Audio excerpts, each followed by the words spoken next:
So we are going to be learning today, starting from the bottom of Daf Ches, the fourth column of Daf Ches, going through Daf Tes and ending at the end of the first column on Daf Yud.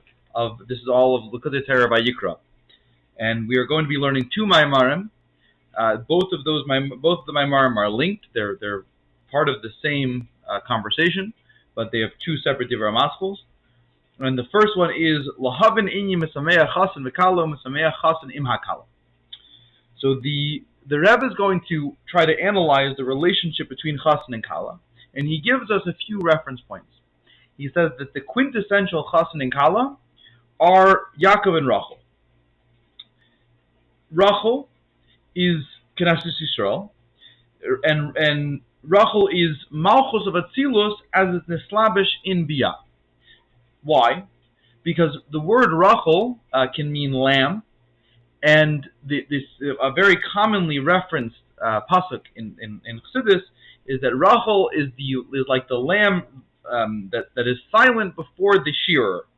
That the lamb, before it gets sheared, is in a state of shock and a state of silence, and it's a reference to the fact that the process of creation is that you're taking a divine energy that by its nature wants to be connected to the Eibishter, and you're forcing that divine energy to serve as a creative entity, and in doing so, that divine energy needs to hide the Eibishter or to be silent. It needs to hide the Elokus. The chassan, the Yaakov, is the other side of that, and that's the hamshachas arein seif. It's the revelation that Yaakov, that the chassan reveals to the kala, reveals to Rachel, and that the yichud of the two of them is the hamshachas seif v'mamala. Right? In other words, the goal of the chassan and kala, the goal of the Rachel and Yaakov is that Yaakov should allow Rachel to be able to reveal the source that she came from, right? The elokus that she by her nature genuinely wants to connect to, but by her position is forced not to. And Yaakov is trying to help her navigate this, right? Or in the words of Kabbalah, yichud seif v'mamala. Now, what gives Yaakov the ability to accomplish this? So the word Yaakov is the same letters as the word Yebak'a or Yevak'a. As in the pasuk Yevak'a tzurim b'midbar, that he breaks rocks in the desert, or az Yevak'a k'shachar erech, as the dawn breaks. Now the idea of Yaakov is the idea of breaking, and the pasuk that we mentioned before that proves this is the az Yevak'a k'shachar erech, that then the dawn breaks. So the Alter Rebbe explains that dawn breaking is about the light pushing away the darkness. That the design of creation is one of darkness, and the revelation that's required to break that darkness is a revelation of arein seif, not as its mamala and not even as its seviv, right? But higher than both. And at this level, God Himself can.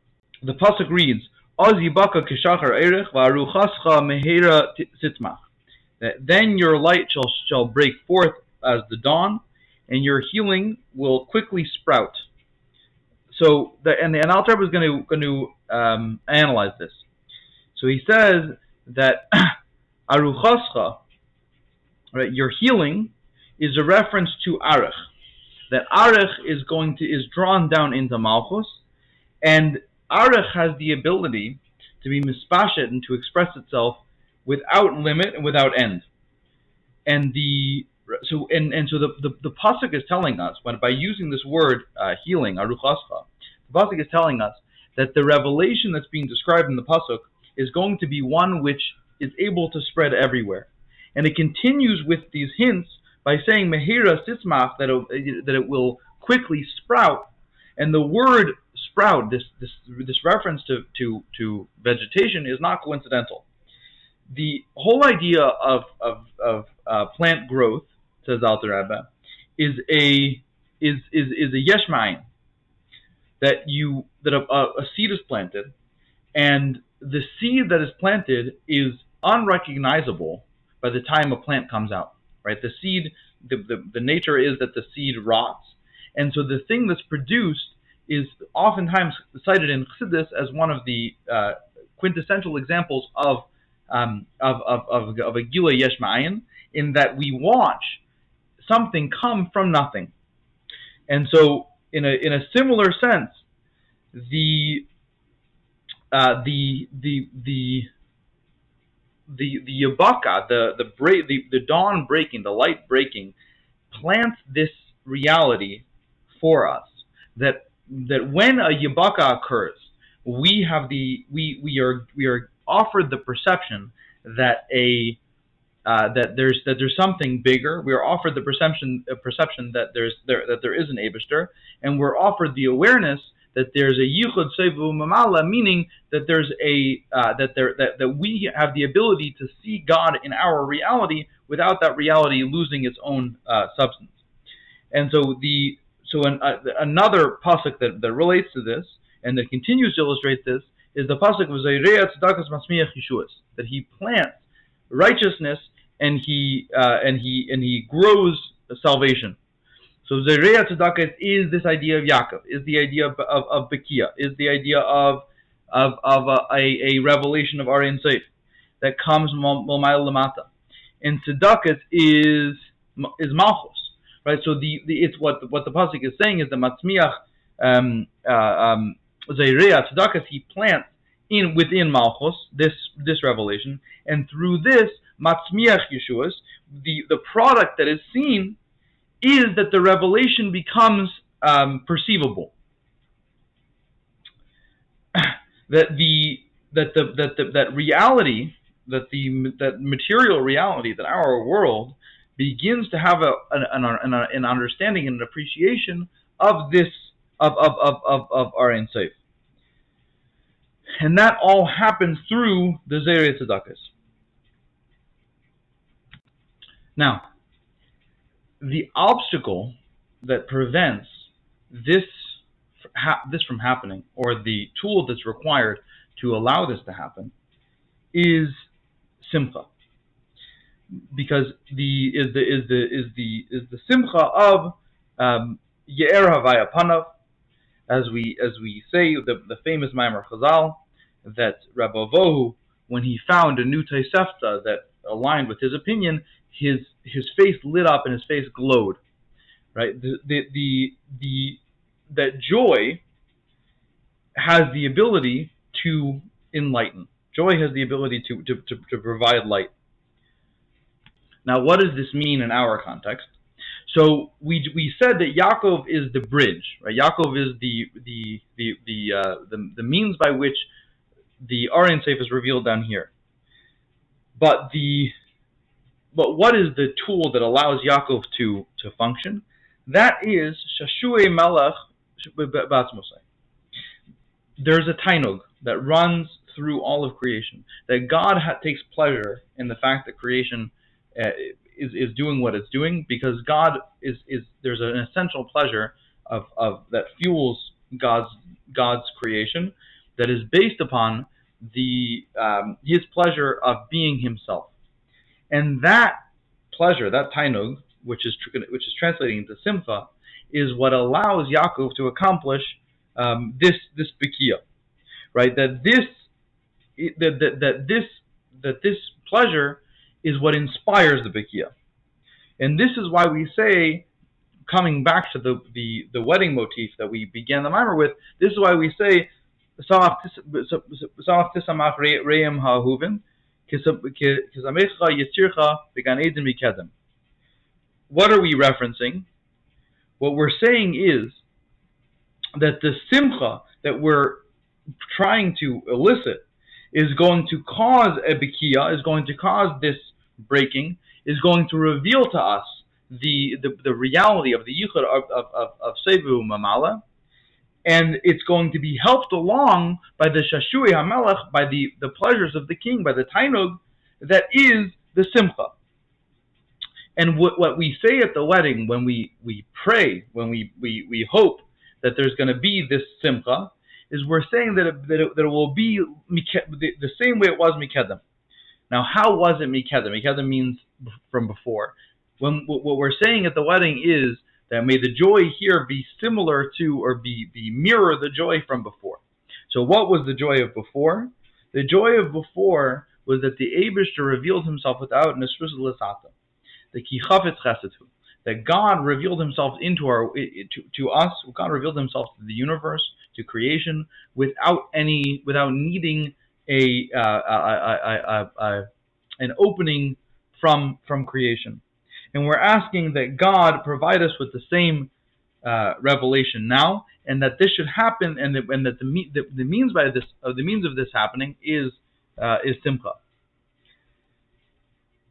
Now, the motif for this is a pasuk that says "Kechasen yechahin pe'er," that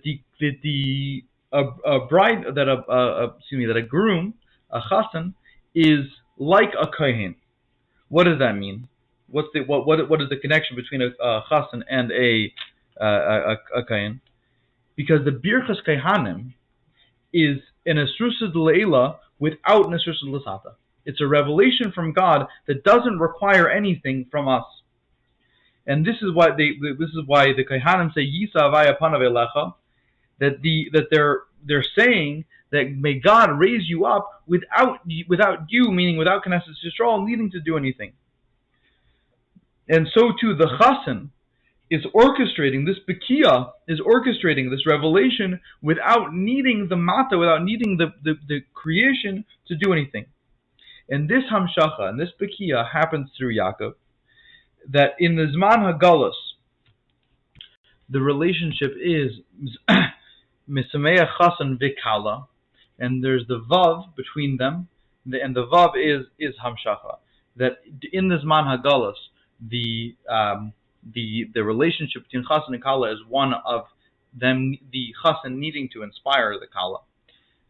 But what we then say is meher yishama ba'ara Yehuda, that there's a prayer for the future, right, which is the times of Mashiach.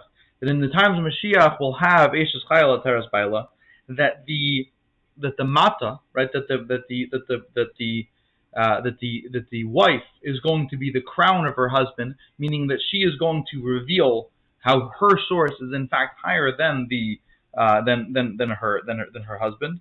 And this is our bakasha, this is our request at the chuppah, that we say that there should be, the Mashiach should come, and that we should understand how the creation is in fact the ultimate goal of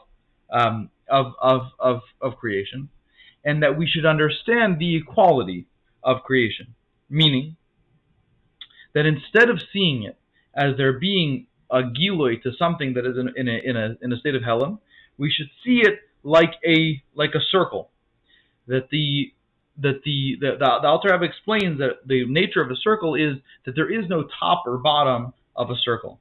The circle is all equal, and similarly, the simcha of the chasen and the kala should be in this state of equality. Meaning, there shouldn't be a milo mata in the ultimate order of the world. It shouldn't be a milo mata between a chasen and kala. They should be on this equal footing, where they both have an identical level of giloi of elokus. And this is our bakasha under the chuppah that we are requesting, and we're davening that we should reach this place. And with this we end the first mimer. This is the mimer להבין ענין משמח chasen וכלה. And now we're going to begin mimer beis, which is v'haya ar halavana ka'ar hachama v'ar hachama yiyeh shevasayim ka'ar shivas hayamim. This is a pasuk in Yeshaya, which says that the light of the moon will be like the light of the sun, and the light of the sun will be 7 times like the light of the 7 days of creation. Now, these 7 days, so we know that this is a famous Maimer Chazal, it's a Medrash, which explains that when the Eibishter made the world, he made the world with a certain light, and that light got hidden and was hidden away in Gan Eden and saved for the times of Mashiach, and that light is what's being referenced to in this pasuk. Now, the Kabbalistic interpretation is that the 7 days of Bereshis are a reflection of the midas, the zayin tachtenim of Atik. The light of these midas, right? The light of the Sheva Sayamim is the gilui of Chabad of Atik, of the first 3 spheres of Atik. Which, right, because we know that Chachma is usually referred to as light. And this light is essentially higher than the days themselves. So we have the Shivas Yamim, which is the Zayin Tachtenim, is the Midas, and then we have the light of those Shivas Yamim, which is the Gimel Rishonis, which is Chabad of Atik. So to explore this concept, the Alter Rebbe is going to turn back to the Brachos back to the Sheva Brachos, and he's going to discuss the bracha of Meheri Yeshama. Now, when we say Meheri Yeshama, what we're saying is that I hope in the future to hear something, which means that currently that's not this way. And what it says is that we want to hear the kol sasan v'kol simcha, kol chasan v'kol kala. And what is explained is that right now the kol kala cannot be heard, and we're saying Meheri Yeshama, may I hear this, because right now the kala is in a state of concealment, right? Like is in a state of the Rachel mentioned in the previous mimer, and our bakasha is that I should get to hear that, that I should get to hear that voice, and what that means is that there's the structure of creation right now is that the Gilui Arin Seif does not make it into Bia. It stops at Malchus, even within Malchus it stopped. And our bakasha is that we should get to understand that Malchus and beyond, Malchus of Atzilus and beyond, should begin to perceive this Gilui of Arin Seif. And although right now it's not in that state. That right now those worlds are governed by silence, like the Chashmal, which is the Malach, one of the Malachim of those worlds, which is defined by silence. And like we see about the Malachim, that we say HaMalachim Akdishim Aritzim Ba'emrim Baruch V'Hadeshem Kaimai.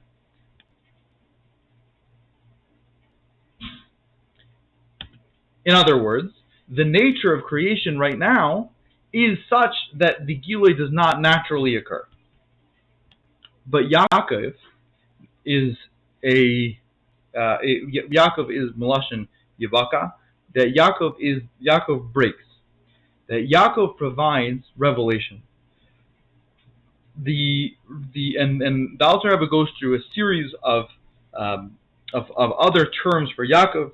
He says that it's Hashemesh. He says that it's the Chasan, and each point is the same. That the nature of these entities is that their function is to break and through the breaking to bring about a revelation. And this is why, as Alter Rebbe will explain further, that we say Kol Mitzales Chasanim Mechupasam. And this time we reference a group of chasanim, even though before that everything was in the singular, because what we're referencing is that there's a parsa, that there's a blockage that occurs at every level of creation, and that our bakasha, our prayer at the chuppah is that Meheri Yeshama, may we soon see how at every level of creation the real reality is that there's Arin Seif. The real reality is the Ar HaSeviv, not the dynamics of creation. And the Kala is currently in a state of the Kala's Melashin Kol Sanapshi, because the Kala is currently in a state of shocked silence of the Gilui Elokus of Arin Seif, the Gilui HaSeviv, being inherently contradictory to the kala, to the reality of the kala, to the reality of creation. And again, this is our bakasha, because when Mashiach comes, there's going to be a gilui or a seviv within Mamala, and at that point we are going to hear the kol kala, which is a hamshacha and a gilui. And now the fact that we say kol chasan v'kol kala is a reference to the fact that even the kol chasan in the current template is not revealed, because even the kol chasan, meaning even the gilui or ein seif, has a limit in that it's not revealed to creation. And our bakasha at the chuppah is that we should get to see this gilui at every level. And this is why we say that at the chuppah we are going to see a gilui of both. That we will hear kol mitzalas chasanim v'chupasam, these two chasanim, because we're going to hear both perspectives. We're going to hear we're going to hear every perspective. We're going to see how at every level there's a gilui elokus. Now the Alter Rebbe is going to continue analyzing this bracha that we say at the chuppah. So the next part of the bracha says unarim imishta neginasam. Now once again we find this plural where there's two narim, and the Alter Rebbe says that this is a reference to the two people who are referred to as nar in Tanakh, which is Yosef and Yeshua. Now Yosef is referred to as a nar in his relationship with Bilha and Zilpah, with the Bnei Bilha and the Bnei Zilpah. The Bnei Bilha, in Kabbalistically, are Netzach and Haid of Adam Elyon, which is in the body would be the thighs, would be the legs. In other words, the external or more insignificant parts of it, parts of the body. So the Bnei Bilha and Bnei Zilpah are inherently less. They're not linked to the more significant parts of the of Atzilus.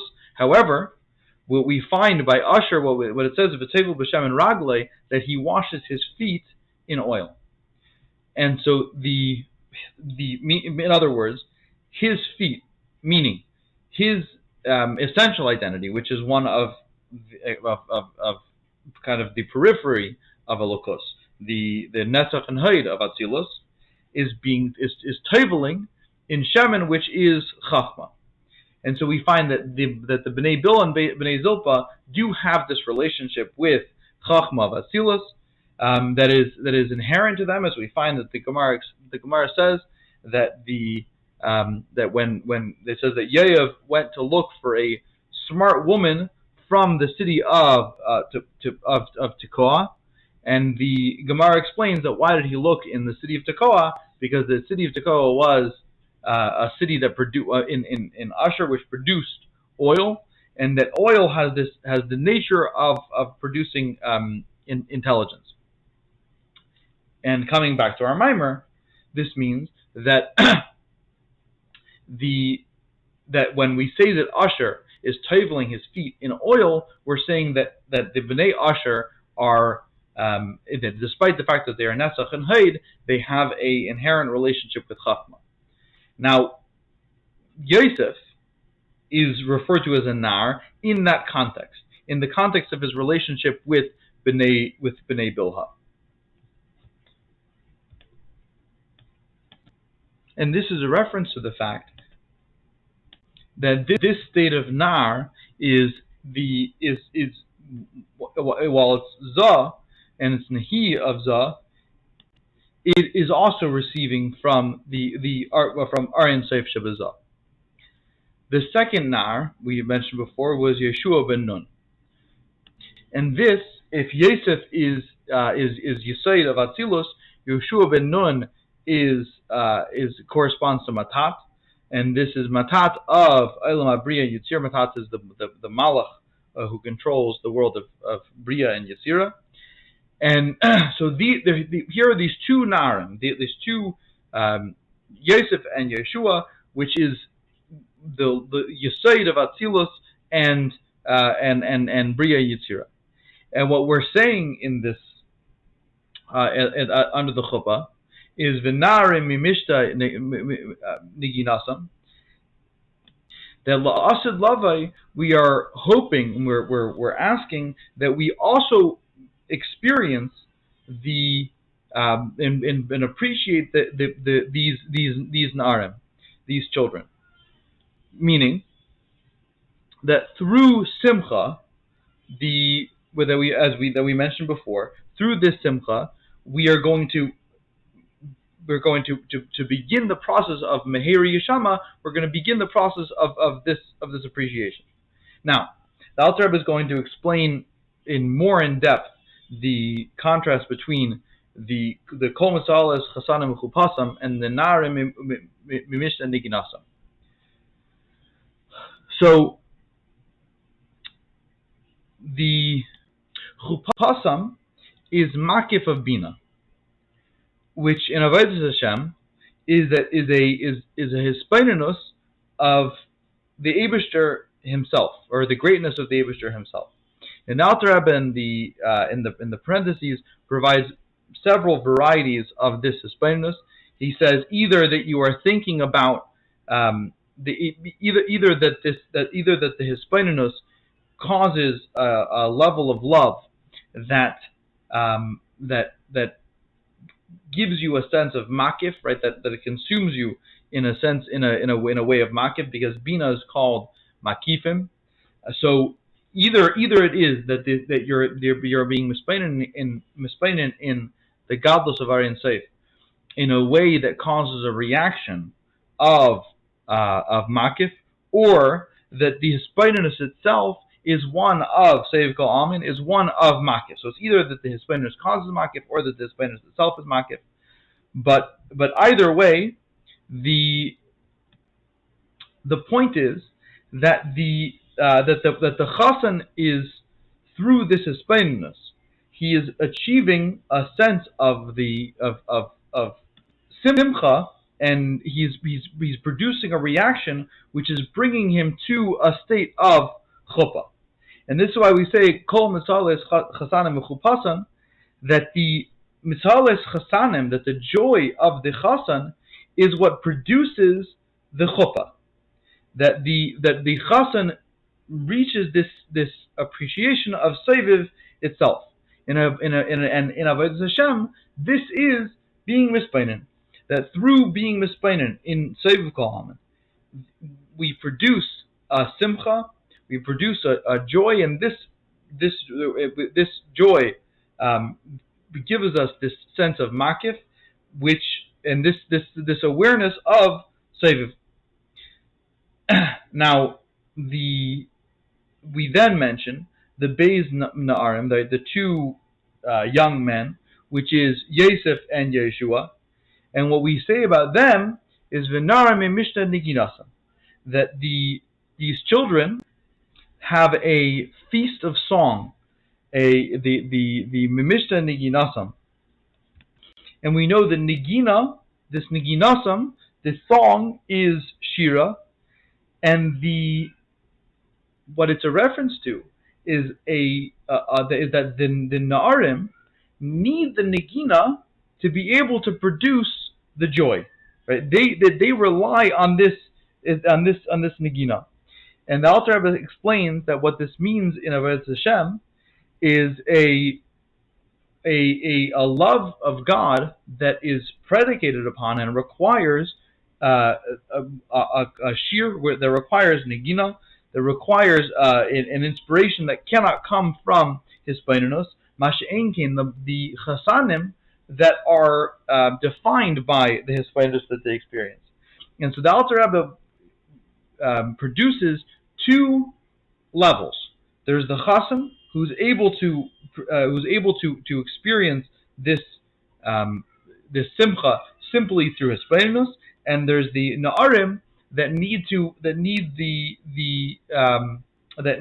nigina, that are on this lower level, that are on the more instead of the intellectual, that are on the emotive level, And the Alter Rebbe explains that this is the notion of meichen tekatnos, that they're at an intellectually lower level, that they need this that they need this negina.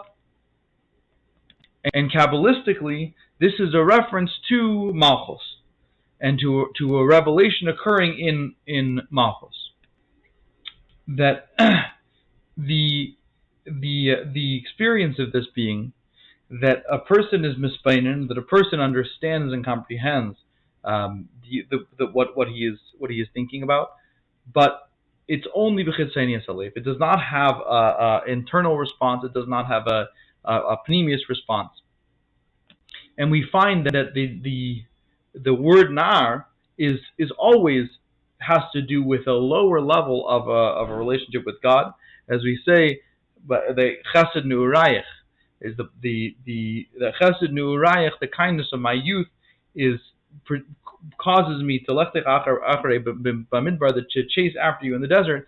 Says the Alter Rebbe that this is iskafia. This is not ishapcha. In other words, the nature of this lower level of service is that it's difficult to understand the synergy of all of creation, and so it requires, even in its practical avodah, an avodah of iskafia.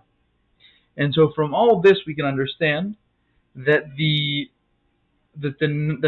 nar, that the child, that this level of na'arim requires tremendous effort through the process of the mishta, through the party and through the neginasam. The nar is able to produce this simcha. Masha'en kain, the chasanim connect at a more intimate level, at a more pneumius alev level, and that this automatically brings the chasanim to an understanding of the unity of Sevu Mamala. So we know about Na'arim Pnei Zakenim Yalbinu, that the children will whiten the faces of their elders. And Zaken is Ezu Zaken Shekana Chachma. That the definition of Zaken is that he has acquired Chachma, which acquiring Chachma means drawing Chachma Mehelam Alegile from its source. And the source of Chachma is Dikna de Arech, is the beard. Which meaning that the creation of Chachma comes through the process, comes from the level of Dikna, and the hairs of the beard have their source from Meichen Stuma, from Chachma of Keser. For this reason, they only extend so far. They're only expressed so far as the Zayin Tachtei. They only express the Zayin Tachtenim de Meichen Stuma, the lower, the emotive qualities of Meichen Stuma. Al derech, the hair of a person, which the hair of a person is called the Tzameach of man. It's the lowest, or one of the lower levels of our body, in that it does not have the same level of vitality as the rest of our body. But nevertheless, the zaken, right, the zakenim, are those who are able to draw out chachma. Masha'enkin, the na'arim, that are obviously by their nature far below the zaken. When Mashiach comes, and everyone is lifted up, we say the na'arim pnei zakenim yalbinu, that the na'arim will reach to a level that is higher than the source at which chachma is acquired. Now, to explain this, we cite a pasuk that says that when Mashiach comes, Hanar ben Mea Shana Yamos, that the child will at 100 years die. Now, what that means is that the state of childishness will be elevated to the point that it can be described as being 100 years old. which is higher than zaken, which we know from in Pirkei Avos. It says that zaken is somebody who is 70 years old. So we find that the nar, despite retaining the quality of childlike quality, the nar retains his identity and is still from reaches a higher level, reaches 100 as opposed to the zaken's 70. Because the zaken interacts, coming back to what we said before, the zaken draws down from the zayin tachtenim the keser, mashenkin, the ben mea shana, the 100-year-old nar is able to reach all 10 spheres, including the gimel rishonos. And at that moment, right, when Mashiach comes, the nar is going to reach higher than, and he's going to attain a higher state than the zaken, and in that sense will be able to be at this 100 years while still retaining the level of nar. Now the Alter Rebbe explains this through the phrase kana chachma kana bina, and the Alter Rebbe goes through a series of gematrias. The word kana has the gematria of 155. Kana, right, the 2 times kana chachma kana bina is the gematria of 310, which is the gematria of yesh, and yesh is half. All right, 310 is half of 620. Which is the letters in the words keser. So kana chachma kana bina brings you to half of keser. Now we know that the keser of each sphera is equal to the entire sphera. And so what we're saying is that the source of Chachma Bina, which is the Kana Chachma Kana Bina, is Bigamatria to the half of Keser and to the lower half of Keser. And what is going to happen when Mashiach comes is that there is going to be that the nar is going to be lifted up to the point that he reaches the level of Ben Mea, meaning he is going to grasp all 10 spheres. He's going to grasp Keser Sheba Keser, and he is going to unite the lower half of Keser, the bottom Yesh, the bottom 310, to the higher half of Keser, which is the from the Gimel Rishonos. Now these two halves, the Alter Rebbe is going to make a little bit more practical, so to speak, by explaining that that Keser is a mamutza. Keser is an intermediary between the Eibusher and his creation, or between the emanator and his emanations.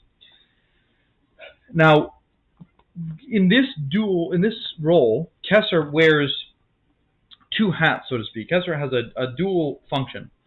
On the one hand, Keser is the bottom, the lowest natzal.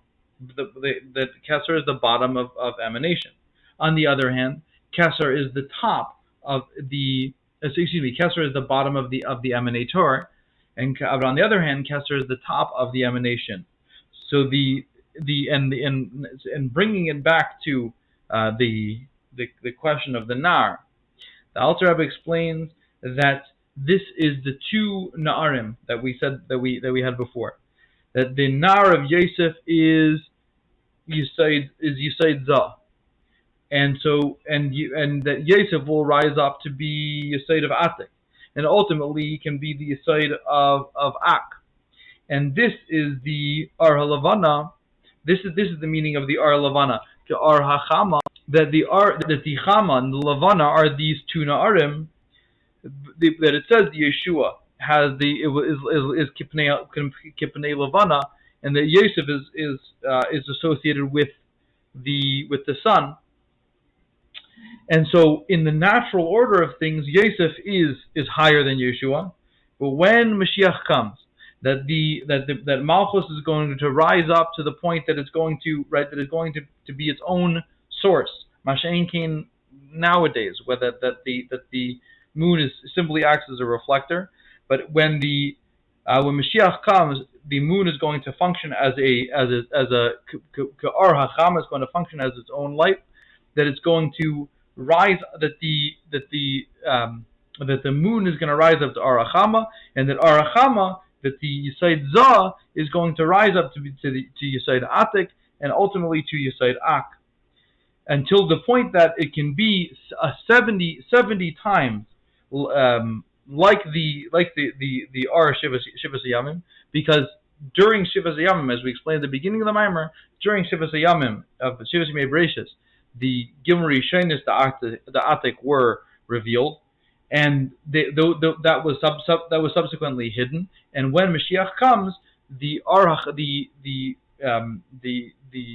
Yisaid Zah is going to be lifted up until it reaches to that state before. And the Alter Rebbe ends off that there's two pirushim in this pasuk. One is that the Ar Levana will of Mashiach will be like the Ar Hachama of today, or that the Ar Hachama will, that the Ar Levana will actually be like the Ar Hachama of Mashiach. That both of them will be in this perfect state, this perfect reality of reflecting the perfect yichud of Seviv and Mamala.